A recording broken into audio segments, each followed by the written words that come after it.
just got home from the school fair and I know that the kids will be in here soon, and so I'm going to make up some sushi. Now it's a really nice way to just, I'm sure they're going to be roaring and absolutely starving, hungry, whatever they've had at the school fair is will be fine, but they'll need to have a bit of sustenance under their belt as we come into the evening. So what I was going to do is make up some sushi. Now there's two things that I always use for sushi. Today, because it's later in the afternoon, I'm going to use quinoa. Quinoa is rich in all of the amino acids, all 9 of them, and it's the only grain, well it's actually a seed, that is, so it's a perfect to have in the evening. It releases or manufactures serotonin, helps you manufacture that, yeah, will just give you a good restful night's sleep. So after a busy time at the fair, it'll be great for the kids to have some sushi, which we'll make with quinoa instead of rice. Now when I do use rice, this is one of my favourite brands. It's a brown basmati, so it still has all of the germ, which is all of the goodness, and that helps bring down the glycemic index and stop it being just so rich in what your stomach, your gut ends up turning into sugars.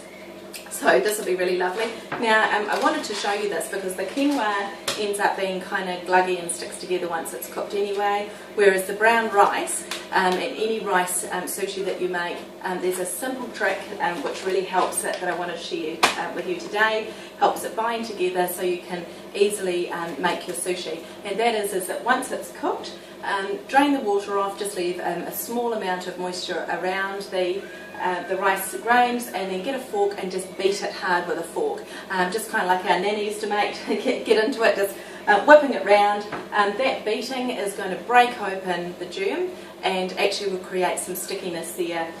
Seasoned with a little bit of Himalayan salt, it's absolutely delicious, and then you're not having to use any additional sushi binders or anything like that you might be able to pick up at your supermarket, just to keep it nice and clean. Now just as a bit of an extra, because Si's been out in the garden all day, I thought rather than just having the sushi, we'll also do some little beanie balls, and which this here is a mix. I keep it in the freezer and just break it off in chunks, and I've defrosted this earlier today. It's full of red kidney beans, which I've just cooked up myself rather than buying the tinned ones, which have a lot of preservatives in them generally.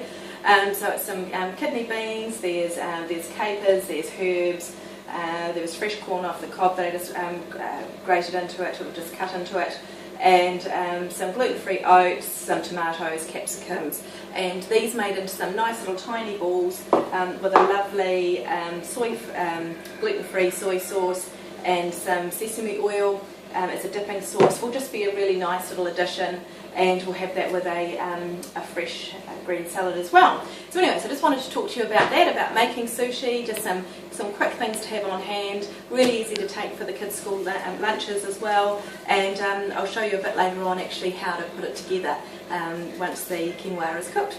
Chat to you soon.